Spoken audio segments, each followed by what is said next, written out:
entrepreneurs, small business owners, professionals who seek excellence, bringing the business classroom to you. It's the Business Builder Show.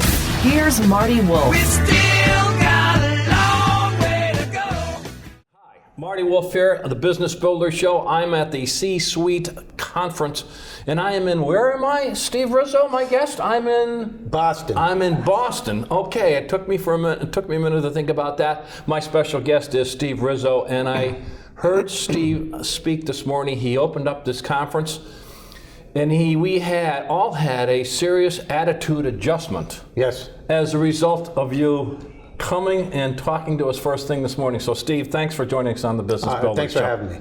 It was great. Of course it was. Of course it was. Give us, your background. Don't take a half hour, but make it funny, make it interesting, whatever you'd like to do. Well, my background, how I got into this business, I started off as a stand-up comedian.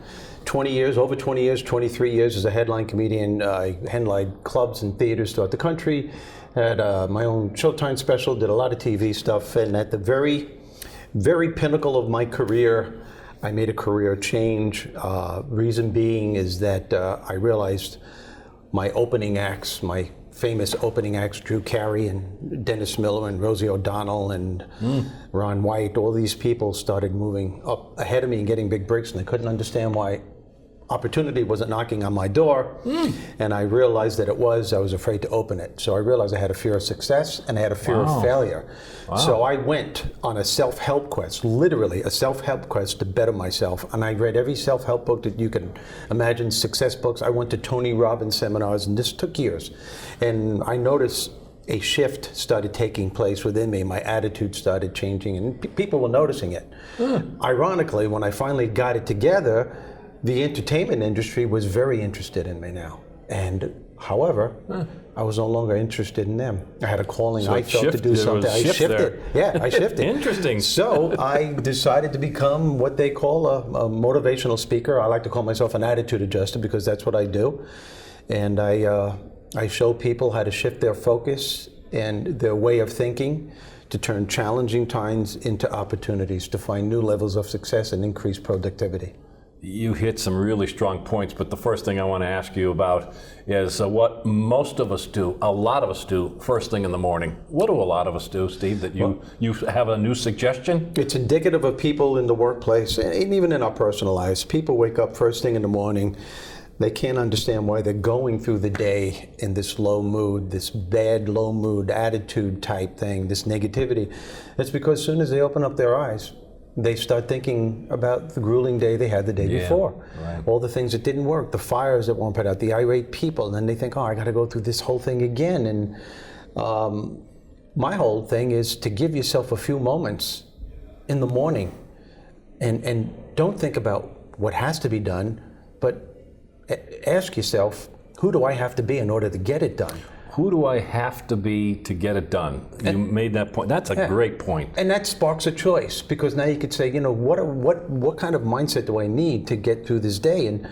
And you can't get through the day if you're focusing on nothing but negative stuff, because that just energy-wise, it just brings you down. So I show people these common sense success strategies that before you take the covers off, focus on the things that lift your spirit, that bring you joy. What I'm asking them to do is to create 2 minutes of an attitude of gratitude. Attitude of gratitude. Maybe it's the person lying next to you. Maybe it's your children, the house you live in, a particular goal you achieved, some laughter that happened the day before, or you're having friends over for a football game on a Sunday, or it's an anniversary coming up. It doesn't matter who it is or what it is.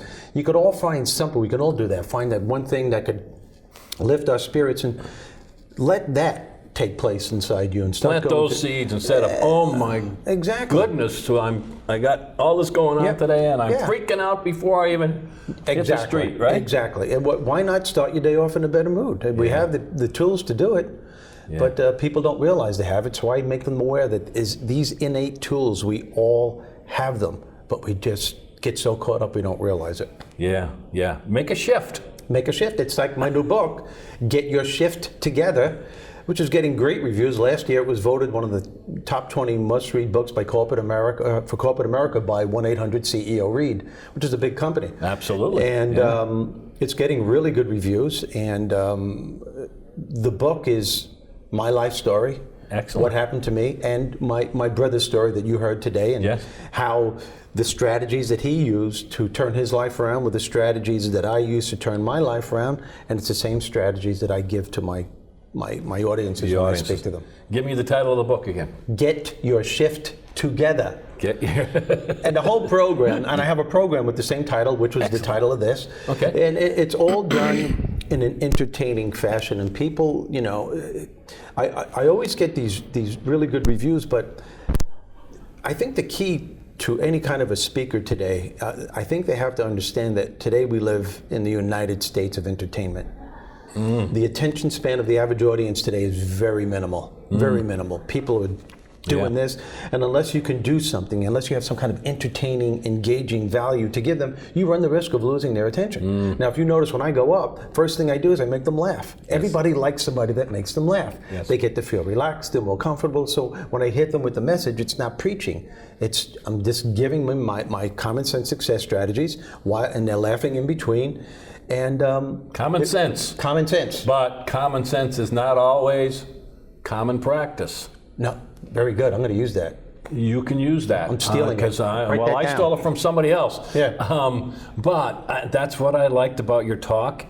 Common sense. It's those kinds of things. But we don't always like, for instance, what we've already talked about. Because it made such a. Because I do that. I wake up and I grab it and say, okay, what's going on? Yep.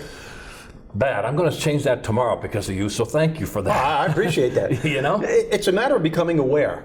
And that's another one. If I had more time today, or if I was giving a half-day seminar or something, there's a way of fixing all that. What you do is that you become aware of what you're doing to yourself, and all of a sudden you just go, whoa, I'm not feeling right here. What am I doing? Oh, I'm just thinking negative thoughts. Okay, what could I do to turn this around? And you start shifting your focus, your way of thinking. You say, well, okay, yeah, this is a pretty intense thing that just happened in my company. It's there. By me talking negative is not going to help. It's going to compound the problem. What can I do to turn this around? Who can I go to that can help me to fix this? Or I know there's something within me that can meet this. This is the nature of my job. Why do I have to look at it from this perspective when I can go to a healthier perspective? Can you help me because most of us, especially in the fast-paced world that we live in, don't know what to do. No. I mean, we're faced by these constant challenges. Is it count to 10? Is it find a friend? Exactly. And it's even more than count to 10. Finding a friend's a good idea, but what I tell people, it's something that I call a power shift in focus. When you're really feeling the stress and the pressure's on, we have a saying in this country, it's, grab the bull by the horns, and no, that's the wrong attitude. Sometimes, and I would say most of the time, when you're at that point where you're at overwhelm, you let it go. Let it go. Let it go. Not for a long time, temporarily. Maybe it is. Maybe it's for a day or two. You let it go. And as you're letting it go, just start shifting your focus to the things that bring you joy. Maybe you have pictures of your family on the desk. Maybe it's a friend that you can call, like you just said, or maybe it's an event that's coming up. Maybe you're having a wonderful dinner that evening, and you're just going to relax with friends and have a bottle of wine, and you're going to laugh. You gotta let it go. What that does, it gives your mind a chance. My way to handle that is I often go to a book. I'll often go to a book that I'm comfortable with and just sit there for whatever period of time to say, okay, reframe, re-energize, right? And that's it. It. See, when I give my workshops, people yell out, oh yeah, what about my garden? I could go to jump in your garden. Whatever. And I know people that have done that. They went home, they jumped in their garden, and this is what releases them. They felt at peace. The problem's still there, but what you've done is that you've given your nervous system a chance to calm down. And when you do that, insights start coming in, and you say, wow, you know what? Let me make a phone call. Hey, Tony, I have this problem. You can help me with? Oh, great. And before you know it, the answers start coming. And when you think about it, what you're doing to yourself, when you go into that negative zone right away, you are making a challenging situation so much worse than it has to be. You're making it worse. It's You're going deeper and deeper, right, Negative Steve? self-talk. Negative self-talk. But in addition to that, and connecting with that, there's evidence that this works. There's evidence that there's more productivity, right? Yeah. Address that for me. I mean, your brain, everything else, right? Oh yeah, that's the way your brain works. It's like I told you that story with when I started laughing in the midst of a stressful situation. I had all this clarity, and I had a great audition, and as a result, it led to a big important break in my career, and that's what laughter does. That's one of the common sense success strategies. Sure. Is to unleash the power of your humor being on a daily basis. And everyone has a humor being within them. Your humor being is of your higher self. It's the part of you that brings out the best in you when times get really tough. What your humor being can give you more than anything else is emotional stability. And if you can hone into that, and if you could find the laughter within you and around you for a great part of the day, you're establishing an incredible amount of positive energy that gives you the bounce back factor. Yeah. And the more you can allow yourself to find the laughter, the better you're going to feel, and the easier it is to get through the challenging days. It should be a discipline in my mind. It should be a discipline. You almost take, like what I do sometimes, like around 10 o'clock, I just stop. Yeah. I just stop and say, well, okay, things are going well, things are not going so well, but I need an attitude adjustment. I need to catch my breath or whatever the case happens to be. Yeah, that's a good point too. And another thing that's happening to people, it's indicative to corporate America. Now that we have all this technology, we think because we have it, now we're supposed to do more. 24 hours a day. And I think there are some people that are way overachievers, and I don't think they have to do as much as they are doing. And I know there's a lot of people saying, no, you're wrong. And I don't believe so. I think everyone has a limit as to how much they can do or how much they want to do. And if you're pushing yourself to the point where you're exhausted, the chances are you're going to be making mistakes. You're going to have to do it over anyway. I'm at a point in my life right now where I have a time limit. I stop at 5 o'clock. Unless it's something really important. Critical, urgent, you have to do it. I stop at 5 o'clock because my time is crucial for me. It's crucial for my creative power. There are things that I need to do. I need rest. I go to bed early because I get up at 4:30 in the morning and I work out every day. I exercise. This is my regime. Everyone has to find their own happy place that helps them. Yeah. And when I find that I do that, I accomplish so much more. You get more. Yeah. Well, what about your life? What about your life with your family, living life? Exactly. You're going to spend 20 years and say, where the hell did that go? I know a lot of people that are in their 70s right now, and you could look at them and say, man, you've done everything. And I've had conversations with some people, and they just said, I missed out on way too much. And I said, well, it's because of what you do. You had to know a lot of this stuff I didn't have to do.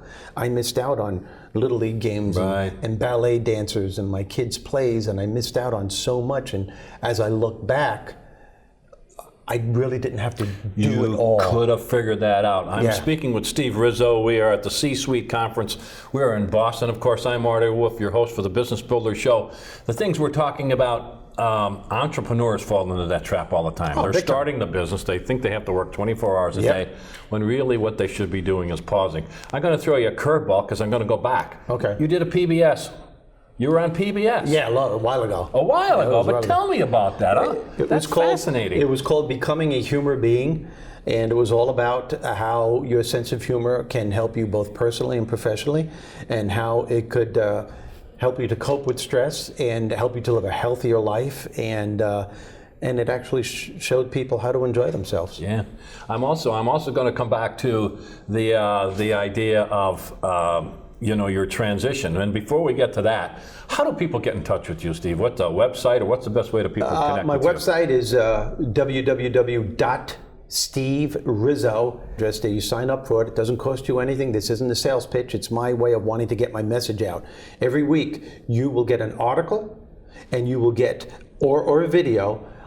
Some of it's very funny, but they're all showing you how to get through the tough times, how to enjoy yourself in work, how to become a happier person than you ever thought you can be, how to focus on what's working rather than fixating on what isn't working, all that kind of stuff at work and at home. And it's getting such great reviews now as a result of my Rizzogram. I am now a major contributor to Success Magazine.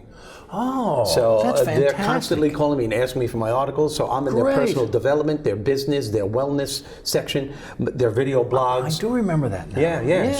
So it's catching on big time. New publisher there at Success Magazine, Josh Ellis, doing a fantastic job. Yes, he is. Their CDs are great. This is fantastic. I got that doing the C-Suite thing in Dallas about a year and a half ago, and they looked at my Rizzogram. They said, "Oh yeah, we got to have this." So that's.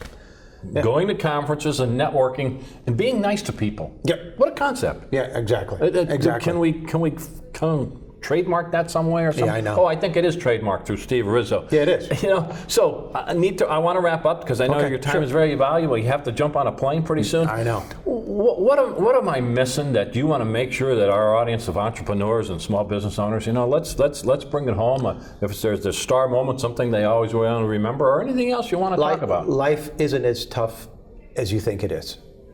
No matter how challenging life can get, there's always a part of you that can shift perspective and look at it from a different, healthier view. And even if you can't do that, like I said, let it go for a while and just focus on what it is that you're grateful for. I don't care what it is that you're going through in your life. There's always, always, always something to be grateful for in life. Yeah. Whatever that is for you, you hold on to it and you build from there. Build from there. Excellent. And that's the best advice I can give to anyone. Make a conscious choice to enjoy yourself during the process of whatever it is you're trying to achieve. You do that by focusing on what's working in your life rather than fixating on what isn't working. Simple little tools. Give us your website again. www.steverizzo.com. You scroll down a little bit and you can subscribe to the Rizzogram. You can also purchase the book, which is on the homepage too. That's up to you if you want to. Give me the title of the book again. Get Your Shift Together. Wow, what a marketing title. How to think, laugh, and enjoy your way to success in business and in life. Steve, it's been a real pleasure. Thank you for so your time. much for being on the Business Builder Show. We are talking to you about business with Steve Rizzo and from the C-Suite Conference in Boston. So I'm Marty Wolff. Have a great week. Thanks so much, Steve. Thank you. Bringing the business classroom to you. It's the Business Builders Show with Marty Wolff.